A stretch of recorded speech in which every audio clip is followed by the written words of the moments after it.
Hello there, folks. Hope you're all doing well. It's been a few months since I've come down here to film this palm, so I just was in the area. I wanted to do an update on it. Just an absolutely incredible palm. I'm blown away every time I see it.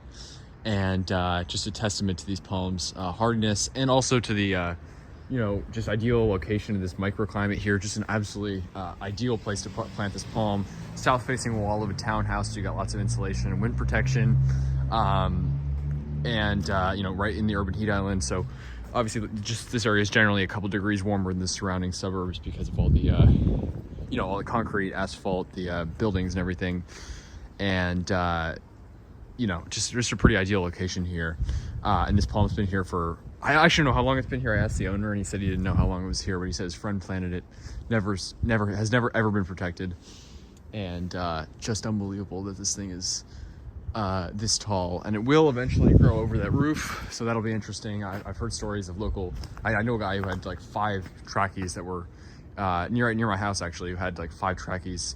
They grew over his roof, and then the 2014 freeze killed him. So obviously once it grows over that roof, it'll be much more wind exposed, and wind chill is a big factor in palms survival, especially marginal palms like this in climates like Washington DC, zone 7 or /zone 8A climates, where trackies like this can die in a really bad freeze. But again, this is also a testament to the hardiness. Just beautiful palm, and just amazing. I mean, this thing has been here for clearly several decades, since it was planted young, and just so beautiful. Really incredible. So I'm amazed, just by how beautiful it is, how big it is, and just the fact that this thing has survived so many bad freezes in over the years, including 2014, which killed, I think, like 2/3 of the trackies in the area. And I would love to see what this one looked like after that bad freeze. I'm assuming it got some damage, but probably not crazy. The one at the Aerospace Museum didn't get a ton of damage that winter, or it got a decent amount, but nothing compared to the ones that obviously were killed, or ones that were much worse damage. So just an amazing palm, and I look forward to seeing how it does in the coming years as it grows up towards that roof. It'll probably be a number of years till it reaches that roof, probably like maybe 5 years or so, but it will reach over that at some point.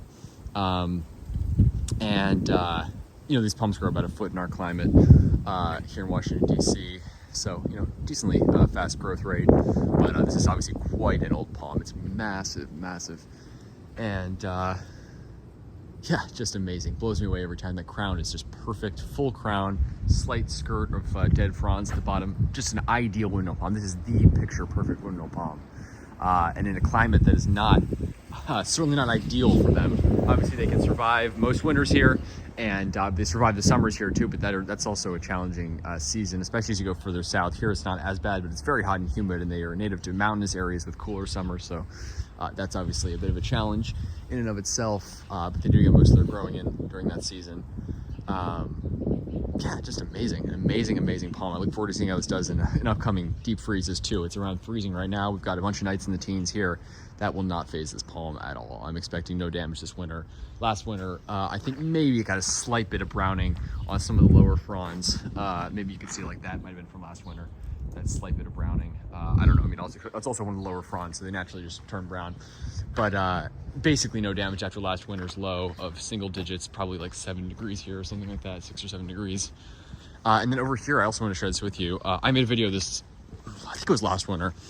And this thing at New Year's was fully green last year. It's now a little past New Year's. I forget what day it is today. Late January. And this is a sweet gum tree, native tree to the DC area. And they're also kind of like sweet bay magnolia.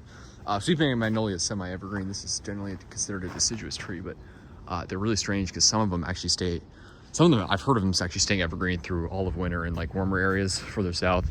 And this one, it is now almost February, and this still has a number of green leaves. Now we've got obviously plenty of nights in the 20s, and probably like a week or maybe 5 days of nights in the teens. So that takes its toll, and it's usually after like a cold snap that these trees really lose their leaves. But we're almost February here, and this tree still has plenty of greenish leaves. Most leaves now are looking kind of fried. They're curled over, but they're curled over, but still, again, decently green for a native deciduous tree. Pretty amazing. So it's just interesting. Shows you that it varies with a lot of these trees, but basically every deciduous tree by like a month ago or more, maybe 2 months ago, most of them are completely leafless, so that's pretty incredible. And I'd love to see when the leaves come back, you know, what time of year. I mean, I'm assuming it's probably the same time as the others, but pretty amazing that it stayed green so late into the season. And I'm sure if you have a milder winter, maybe it'll stay green until February. Maybe even if it's a super mild winter, all winter. I actually don't know. I'm assuming there's a period where it drops its leaves, but even in a mild winter. But I'd be curious. So let me know your thoughts, folks. Just windmill palm blows me away. Incredible here in Washington, D.C. Unbelievable that this is here in our city. So beautiful. Have a good one, folks.